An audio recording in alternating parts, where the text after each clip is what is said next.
significaría elegir a voluntarios entre 18 y 35 años, que además están desesperados, ¿no es cierto? Taxistas, empresarios, en fin, de activar la economía.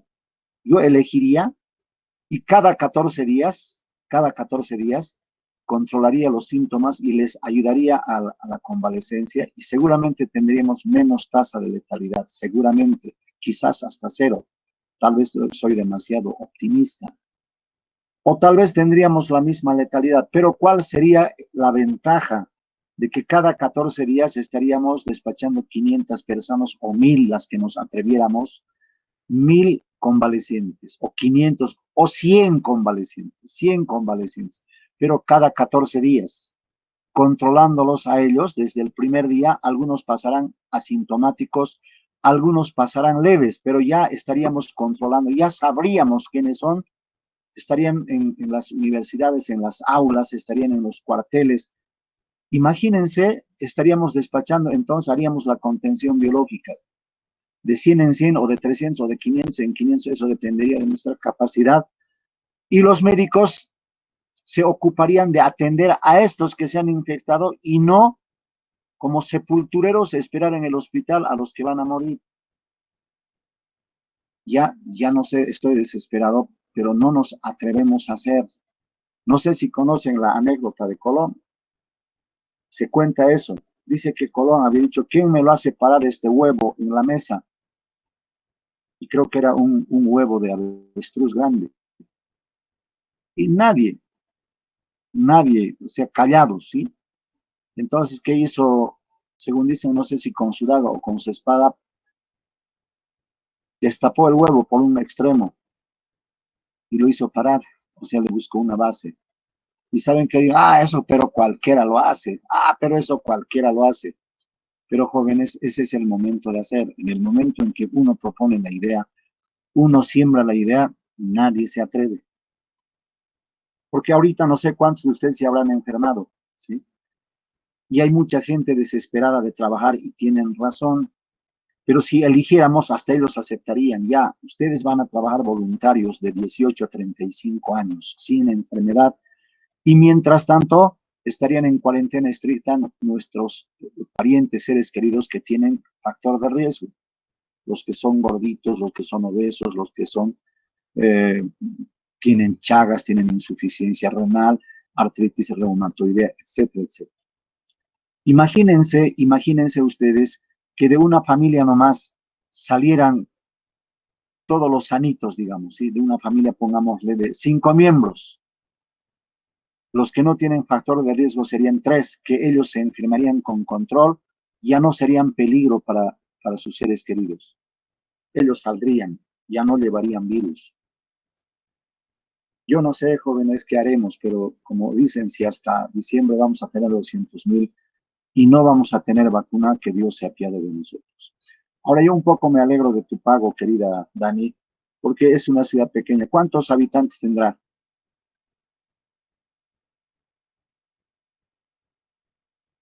Tú estás en Bermejo, ¿no, Dani?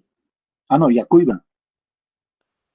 Sí, doctor, estoy en Yacuiba. ¿Cuántos habitantes hay en Yacuiba? Deben haber aproximadamente unos... Son casi 100,000, doctor. Unos 97,000, doctor. Bueno, es harto. Es difícil, ahí está, y es difícil. No me imagino de tan populosa. Pero, bueno, ahí es difícil.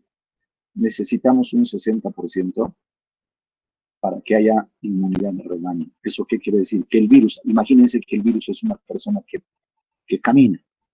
Claro, camina con el enfermo, ¿no es cierto? El enfermo activo va contagiando a los sanos. Pero si, de 10 personas que estén, hay solamente 3 sanitos, vírgenes, y los demás se han enfermado, el virus tal vez ni siquiera encuentra la capacidad de contagiar o de infectar a esas 3 personas. O sí, solamente 3. Entonces, vean ustedes, hay menor movilidad del virus cuando hay más personas ya convalecientes. Y si nosotros le ponemos al paso del virus, al paso del activo, 100 convalecientes que ya tienen anticuerpos, ya no se transmite. ahí se apaga. La persona activa que está caminando entre convalecientes inmunes, entonces 14 días pasa, ya no hay a quién se transmita y ahí se apagó el virus. Entonces, si yo estuviera yo he dicho ya a través de la prensa, he dicho en el comité científico, pero Dios mío, parece que estuvieras al lado de bloques de cemento que no te escuchan y listo, ya se olvidan, no te dicen sí, haremos. Es una frustración grande. Bueno, hasta he querido hacer un plan para eso, pero a veces, pero eso sería criminal.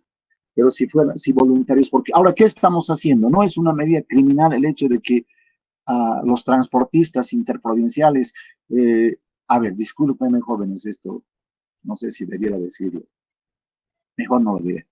Hasta clubes nocturnos piden medidas de bioseguridad para seguir funcionando. ¿Qué medida de bioseguridad puede haber en una whiskería donde la gente va a estar sin barbijo o va a chupar a través del barbijo? Van a consumir bebidas alcohólicas y de ebrio que hará esa persona. Y siempre van de a 2 personas o un grupo, ¿no es cierto? Imagínense qué medida de bioseguridad puede haber, pero estamos autorizando algunos gremios, pero estamos autorizando sin seleccionarlos, solo a petición. Aquí hubiera sido interesante seleccionar muy bien. Queremos acá 1000 personas ¿quiénes quieren reactivar? Vamos a empezar con los que tienen 18 a 35 años. Quizás hasta 40 años me animaría. Porque son personas jóvenes. Y si son sanos, sin ningún, hasta analítica le haríamos, a su costo también, porque el que quiere trabajar no va a escatimar en hacerse un laboratorio. Entonces, jóvenes, esa es una idea, no sé si llegará a tener fuerza, no sé si lograremos hacerlo, pero si no hay vacuna es lo único que nos queda para salvaguardar la vida de nuestros seres queridos que tienen factor de riesgo, si no van a morir. Bueno, con esto vamos a proseguir, jóvenes, con el tema. Doctor, pero se hablaba ya de una vacuna, no sé, recientemente nomás escucho que en Rusia ya había una vacuna efectiva. ¿Qué tan cierto es esto? Esa es la pregunta amorosa, ¿qué tan cierto es eso? Yo no lo sé. Yo no lo sé, amigos. Por eso digo, si no hay vacuna hasta diciembre, estamos perdidos. Nuestro país va a tener 200,000 o más. Sucre, ¿cuántos tendrá? Yacuiba, ¿cuántos tendrá? La pregunta es, ¿cuántas de las personas que conocemos, amigas o seres queridos van a fallecer? Eso me eriza los pelos. Y luego está entonces a este otro lado, ¿qué podemos hacer? Por eso hasta pienso esto. Si busco a jóvenes saludables de 18 a 35 años, estoy seguro que cada 14 días podría yo aportar esos enlentecedores, esos atajos, esa vacuna biológica, por decirles así, personas inmunes que van a apagar el tránsito del virus. Deberíamos atrevernos a pensar más. ¿Por qué tenemos que quedarnos de brazos cruzados viendo morir? En Yacuiba, ¿qué personas conocidas han fallecido, Dani? Tuyas, o no ha fallecido ninguna persona. En Yacuiba no, doctor. En Sucre sí falleció un tío mío. Lamentablemente tenía enfermedad de base y ahora tengo igual varios familiares ya contagiados. Ya. Pero has debido escuchar personas que conocías en Yacuiba, ¿o no? De Yacuiba conocidas, doctor, fallecidas no, todavía no ninguna. Pero están sí muriendo hay también. fallecidos. ¿Están falleciendo o no? Sí, doctor, ya hay fallecidos. Vean, entonces, eso es lo triste. Acá en Sucre, por ejemplo, sí, hay colegas que han fallecido. Es una tristeza. Profesores de la universidad. Un profesor mío, que en paz descansa, el doctor Emilio Mancilla, pediatra. El doctor Pastor Castellón, que era docente de la facultad, ha fallecido. Un meritorio profesional, terapista, médico internista. Eso duele. Pero en Santa Cruz, cientos de médicos egresados de nuestra universidad, jovencitos han fallecido. Yo he llorado mucho, qué? Porque como ustedes les he conocido, y mucho más con ellos he convivido, cuando era candidato por 2 gestiones de decanato, entonces tenía grupos de cientos de personas que trabajaron junto conmigo, que soñaron junto conmigo, y enterarme que esos han muerto ha sido muy triste. Entonces uno se pregunta por qué tienen que morir gente que tenía un futuro, gente que tiene familiares, así como tú, Dani, como José, todos que son mis amigos, alumnos míos, ¿sí? Sería para mí triste que Dios no lo permita, jamás, obviamente, ¿sí? Pero eso me ha pasado, ese dolor, ¿por qué? Porque esas personas yo he conocido de alumnos, han sido mis amigos. Hemos gritado de alegría, hemos bailado de alegría cuando nos ha ido bien en nuestro país. Y luego, cuando ya eran médicos, siempre mantengo contacto con ellos, ¿sí? Y al enterarme que han fallecido, igual ellos lloran de sus compañeritos, ¿sí? Entonces, eso está pasando. Algo tenemos que hacer. Ojalá haya vacuna, pero si no hay vacuna, pues yo voy a proponer, aunque me amenacen, aunque me insulten, voy a decir, voy a hablar con los militares, esos son más decididos. Inclusive podemos comenzar con voluntarios. Bueno, con voluntarios tiene que ser. Bueno, jóvenes, avanzaremos. Me estoy volviendo ya loco.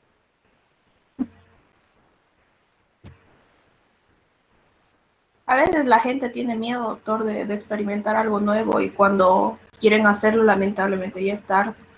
Usted tiene bases fundamentadas para poder hacer ese experimento y creo que podría resultar. Creo que en tiempos así debemos tratar de todo. Así es, queridos jóvenes. Ahora, a ver, ¿qué les comento? Antes habían enfermedades graves, gravísimas, que diezmaron la población. ¿Cuáles eran las enfermedades temibles? Aún cuando yo era alumno, cuando estaba en premédico, yo no sé a qué iba al hospital, pero iba con mi mandilito bajo el brazo.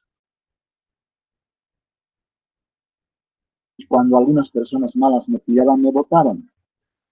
¿Tú en qué curso estás? Premédico, decía.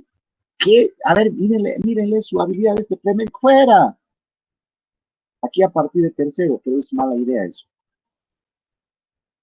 Y bueno, yo iba, pero de todos modos insistentemente. Pero yo me acuerdo cuando estuvimos en tercero, ¿sí? En tercer año.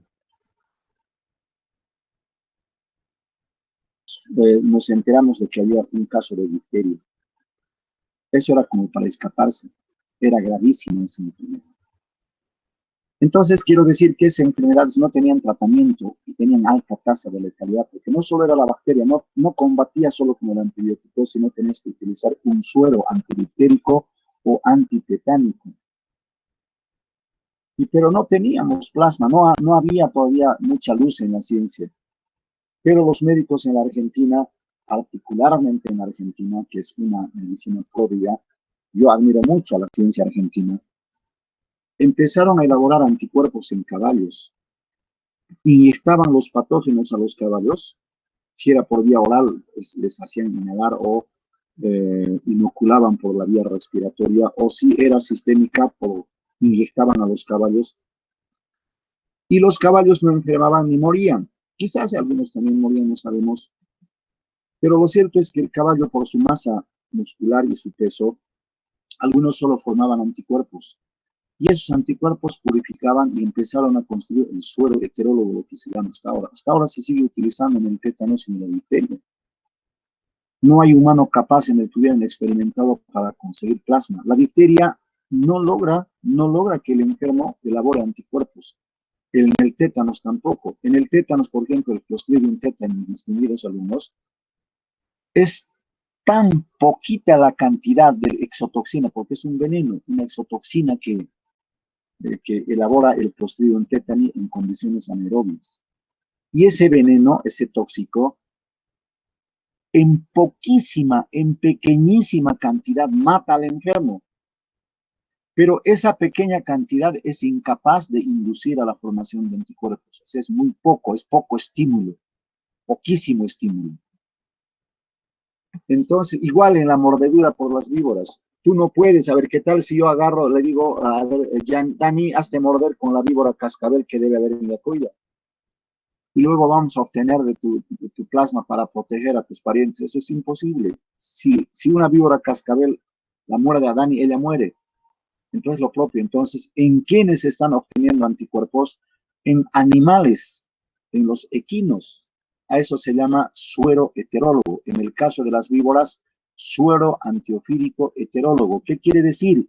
Que ese suero contiene anticuerpos producidos por un caballo.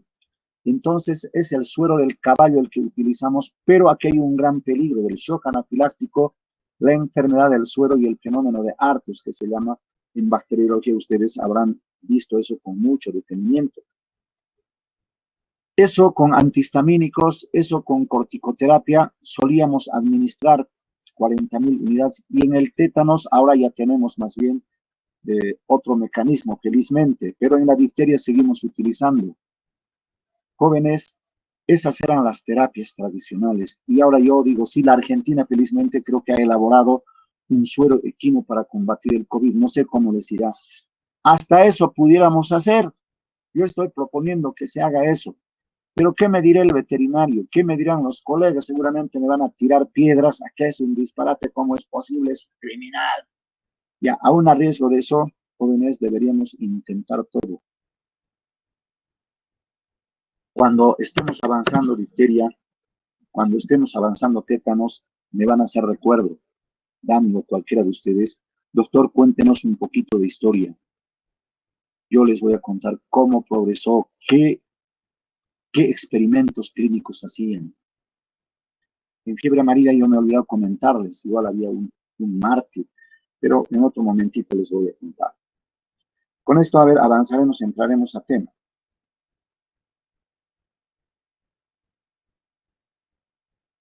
No sé si están viendo la diapositiva. Sí, doctor, se ve. Ya. Sí, dime, José, ¿o quién me ha hablado? Ya, gracias. Entonces, este virus que ven, jóvenes, es el virus machupo. Ya tiene un genoma fraccionado, ¿no es cierto?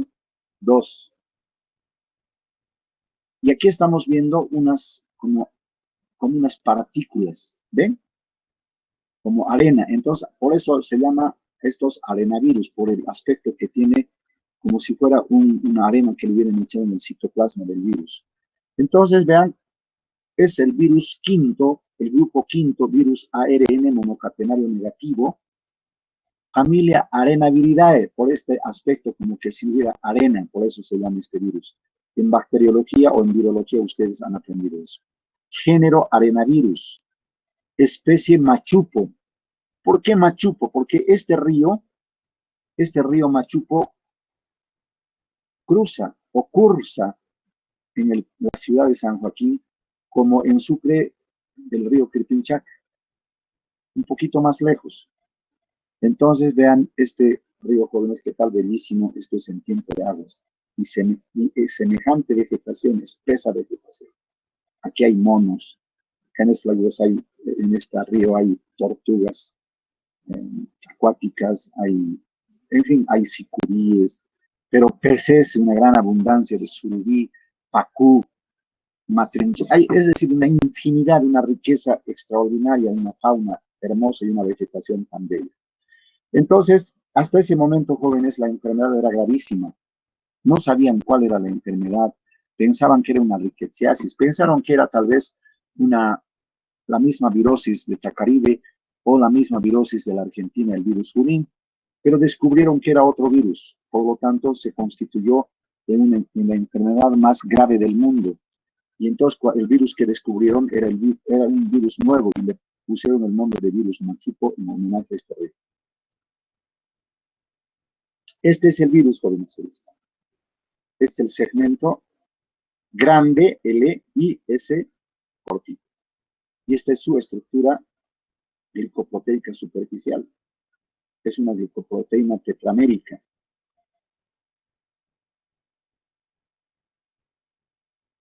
Bien, el agente causal entonces es el mismo que vemos.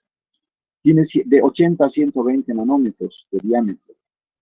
Es primo hermano, por decir, afín al virus Junín, que también causa fiebre hemorrágica en la Argentina Su material genético, jóvenes, es de ácido ribonucleico.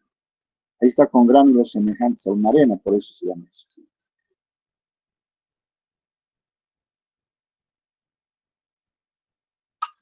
Mi cursor está mal. Bueno, espigas de 6 a 10 nanómetros superficiales, esto que están viendo ustedes. A ver, voy a activar esto.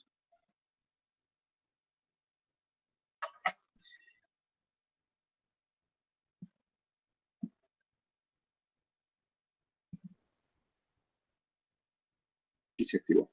Entonces, estas espículas que están viendo, ¿no es cierto? Y esas son las espículas de esa longitud, o sea, de envoltura. A 60 grados, estabilizado, este virus se aisló por primera vez el 3 de junio del año 1963. Ese año, no sé ustedes en dónde estaban, si ya entraron a la facultad, o estaban en el kinder, o estaban en este planeta como elementos químicos. Tal vez ni sus papás habían nacido en aquella época. ¿Qué edad tienen sus papás? A ver, José, ¿cuántos años tiene tu papá?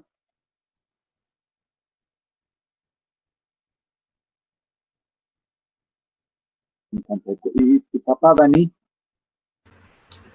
40, doctor. Bien. Mi papá estaba, no había nacido, pero yo era un niño del año 1963. ¿Saben qué escuché a través de la radio? Porque el único medio de comunicación era la radio, no había televisión. Y claro, nosotros escuchábamos la radio de colores porque nos gustaba. ¿Por qué? Porque se transmitía partidos del campeonato sudamericano. Era interesante. Aquel año salió campeón Bolivia. Y ni se imaginan ustedes, le ganaba al Brasil, a la Argentina por goleada, al Uruguay 4-1, 3-0, 5-2, así. No sé qué pasó, aquella vez fue como un milagro, salimos campeones invictos, ningún equipo nos ganó. Y pero en la radio escuchábamos la transmisión de esos partidos. Imagínense, yo como niño, cómo deliraba con nuestro equipo, pero de rato en rato decía la radio, allende las lejanas y ubérrimas tierras del Beni, decía así. Una extraña y grave enfermedad está diezmando las poblaciones. En las lejanas tierras futuro de Bolivia. Yo de niño me imaginaba cómo sería el Beni. Y vean cómo el destino hizo que yo llegase a trabajar justamente al mismo pueblito donde se presentó esta enfermedad. Entonces, vean, en junio del 63, cuando yo era un niño, estaban sufriendo en ese pueblito el embate de una grave enfermedad. Entonces, vean el 3 de junio, y no sabían, esa fecha descubrieron que era un virus nuevo, y descubrieron de un niñito, de un niño enfermo. Este es el virus. Las proteínas estructurales, no puedo activar el cursor, está codificadas por el gen S, la microproteína del extremo 3, etcétera, dice, y la glicoproteína de la cápside del extremo 5. El procesamiento de la glicoproteína de la cápside da origen, ahí está, a la glicoproteína 1 y la glicoproteína 2. Entonces, está hablando de esto, que es cápside, lo que rodea el material genético, es la nucleoproteína o la proteína de la cápside. El gen L codifica polimerasa viral rica en cisteína, es este. Esta poliproteína, como dice, es una proteína que da origen a muchas otras proteínas.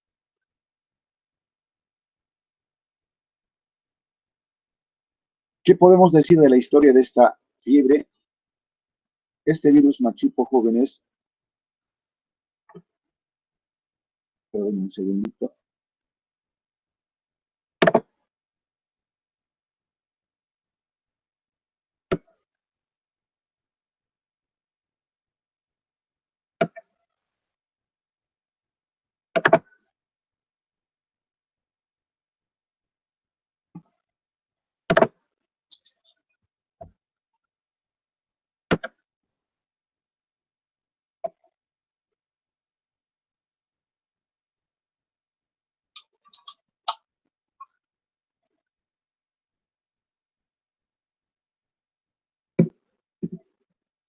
Bien, el virus machuco, como dice acá, fue en 3 oportunidades fue aislado. Y una de las últimas fue el 14 de junio del 63. Vean, la muestra se obtuvo del cerebro de un niño de 8 años de edad fallecido por el virus de la fiebre hemorrágica. Los científicos que fueron allá de Estados Unidos, de Bélgica, el ejército de los Estados Unidos fue, y luego fue el laboratorio de las montañas rocallosas, que son expertos en rickettsiasis, y también fue el laboratorio de medicina tropical de Amberes, Bélgica. Entonces constituyen una gran cantidad de científicos. ¿Por qué? Porque la enfermedad era grave, pues, ameritaba investigar. Y entonces les habían ofrecido premios, seguramente en dólares o que les daban, para que lleven especímenes. Y se cuenta, no sé si es verdad, pero anecdóticamente se cuenta que este niño hubiera llevado precisamente un roedor callones callosos. En el momento de entregar que el roedor le hubiese mordido del dedo o de la mano, y a los 4 días el niño reprodujo la enfermedad, y entonces esa era la clara señal de que tenía algo que ver el roedor, y este niño falleció. Por eso es que al virus que obtuvieron de su cerebro, en homenaje a él, le pusieron cepa Carvalho, esta cepa Carvalho, en memoria del infortunado niño que falleció en esas circunstancias. Esta muestra se inoculó en cerebro de ratones blancos, o sea, lactantes, de 4 días de nacido, los cuales presentaron signos de enfermedad a los 6 días y murieron 9 días después. Entonces aislaron de esos ratoncitos.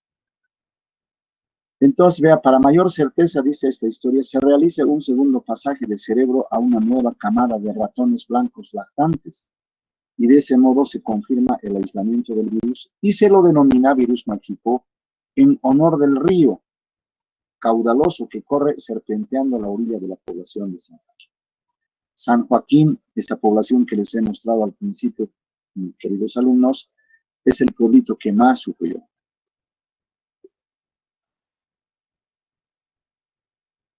¿Qué podemos decir de la fisiopatología, jóvenes?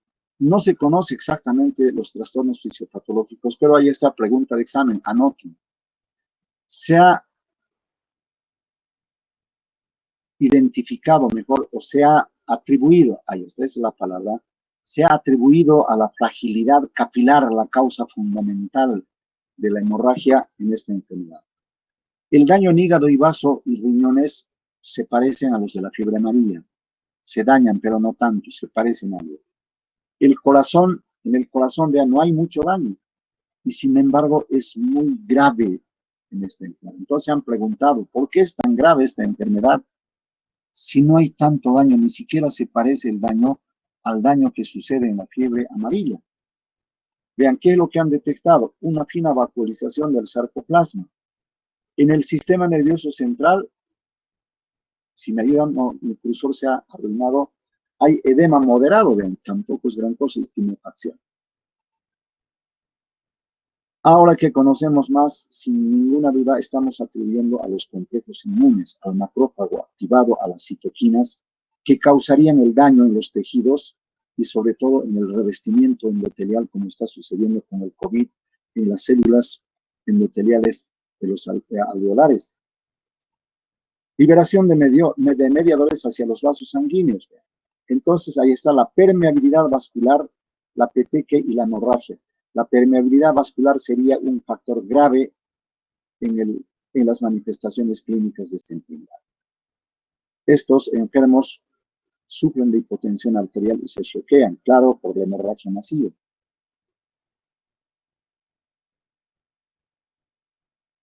La liberación de mediadores hacia los vasos sanguíneos, decíamos, la permeabilidad vascular, entonces, esas serían, jóvenes, algunos factores que podríamos mencionar en esta enfermedad. Síntesis, entonces. ¿Sí?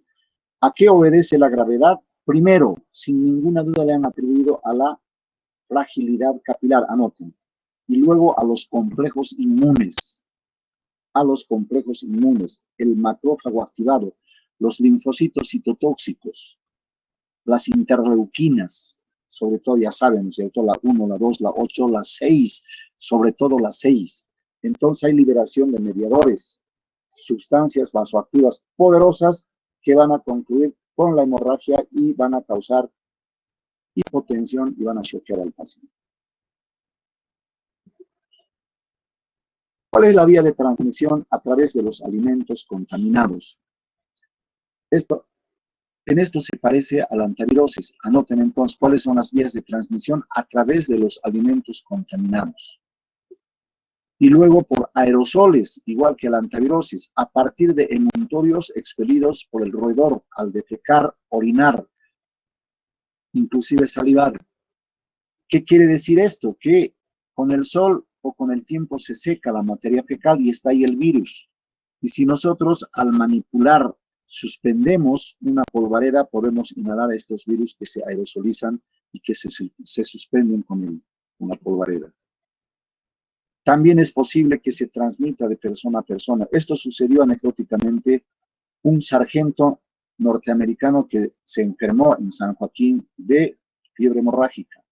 Lo trasladaron inmediatamente al hospital de Panamá, al hospital Borjas de Panamá. Felizmente este sargento americano se recuperó. No murió, estaba convaleciente y la esposa americana de Washington consulta si puede visitarle a su esposo toda vez que ella está convaleciente. Y el equipo médico autoriza, sí, dice puede. El esposo fue a recibirla a su esposa al aeropuerto en Panamá, el aeropuerto internacional, y la esposa bajó, se acercó a él, le dio un beso en la boca, obvio que era su esposa. Al cuarto día cayó con fiebre hemorrágica la esposa.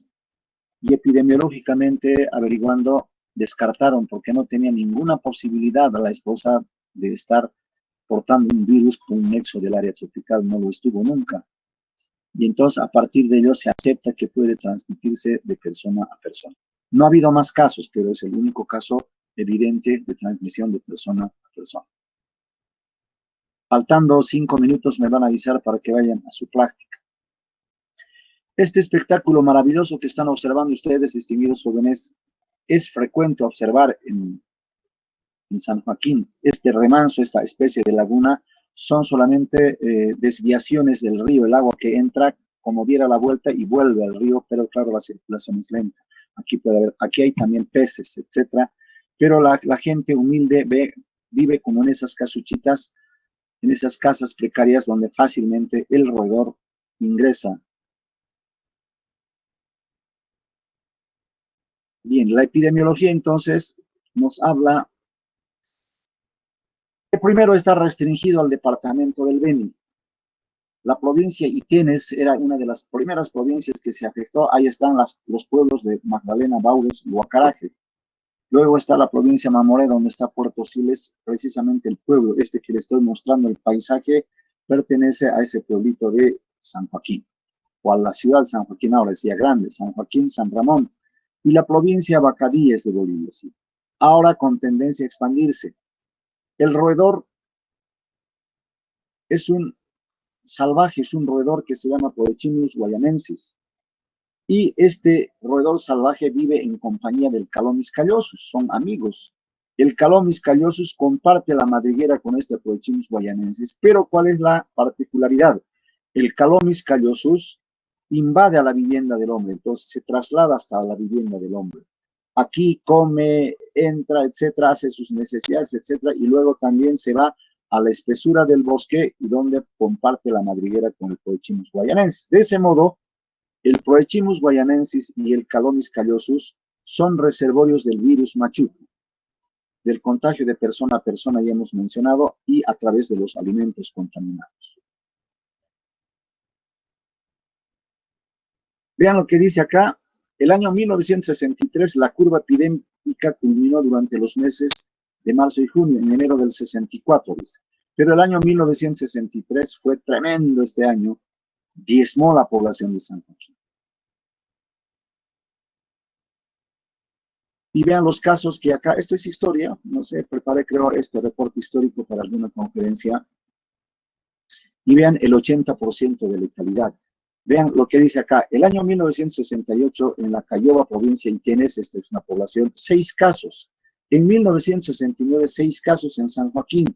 En 1970, en Magdalena y San Joaquín, 100% de letalidad en todos ellos. Murieron esas personas.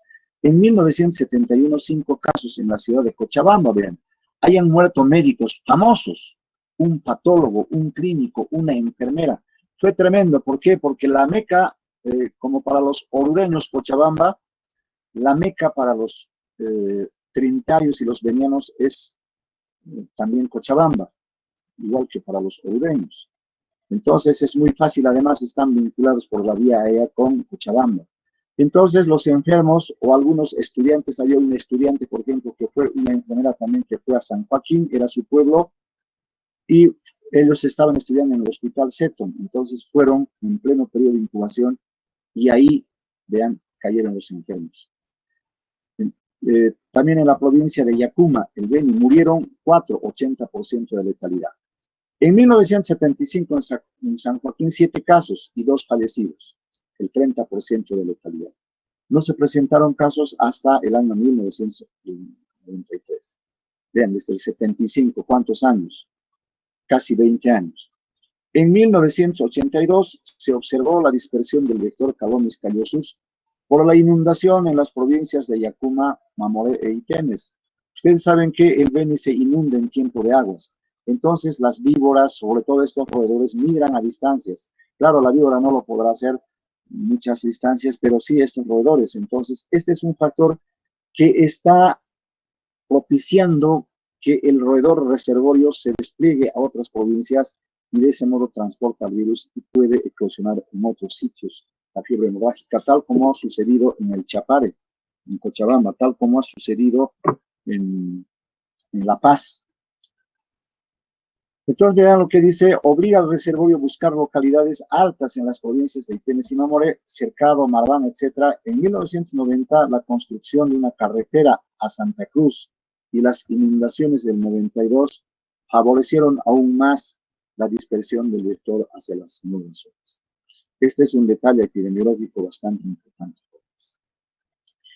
Este es el cuadro que muestra cómo se ha presentado por años.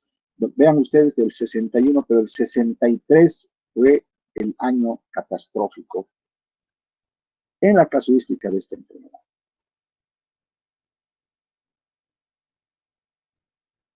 Igualmente acá, esto ya es desde el 94 hasta el 2007. La curva, como verán, tiende a disminuir. Vean la presentación de los casos: el 94, 9, 1, 4, 1, 2, 3, 1, 1, 1, 2, 6, 2, 1, 3. El 2007, 3. Y esa es la casuística, queridos jóvenes. Esto es del 2007 al 2012, ¿ya? El 2007, 2, el 2008, 2, el 2009, 1, el 2010, 3, el 2011, 3, el 2012, ya nuestro 8. Esta enfermedad tiene un programa que controla a través de 2 elementos: control de roedores y control de alimentos. Y es un buen sistema de control. Y está el reservorio, este es el Calomis callosus. Y también puede transmitirse de persona a persona, como ustedes saben. Puede transmitirse de persona a persona y a partir del roedor, mediante los alimentos y la inhalación por las superficies contaminadas. En la Argentina le llaman la laucha campestre.